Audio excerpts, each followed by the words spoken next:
So listen, how many of you are tired of cooking the same old chicken all the time? That's kind of how I felt about it. Check this out. This is Old Bay, cream cheese, bacon, bell peppers, onions, and garlic all put into goodness. The key being the cream cheese. It is going to change the way you think about chicken.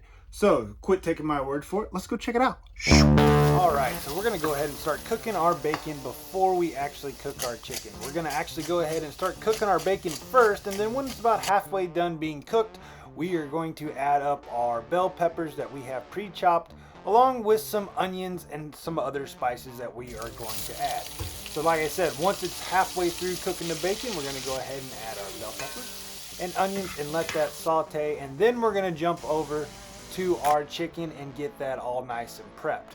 So what we're going to do first is we're going to go ahead and cut our two little slits down the middle, making a pocket for our cream cheese later, and then we're going to go ahead and add our Old Bay. I didn't have a lot of Old Bay left, but you can see that's how much I used right there. It's probably about 3 tablespoons, and it's great. So now the most important thing, let's grab out our cream cheese.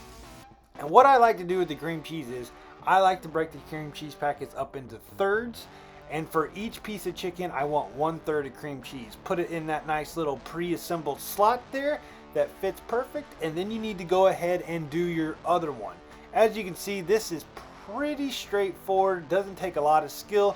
You're literally just stuffing a chicken with cream cheese. But when we get done with that, hopefully all of our other goodness right there is ready to go. We're going to take out a few big scoops, put it right down on top of the cream cheese. Try to smash it down in there a little bit, and it's okay if the grease runs on top of the chicken. That's just going to help with your flavor later.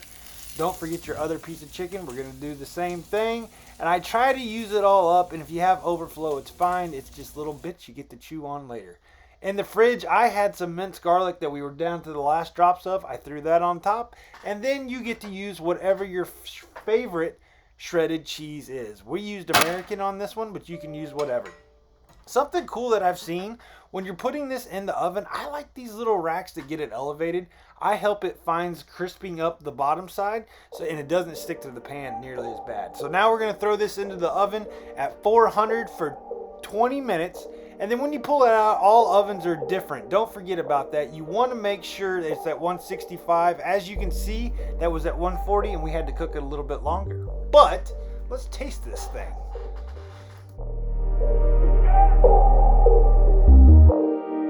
Oh yeah, that's pretty good.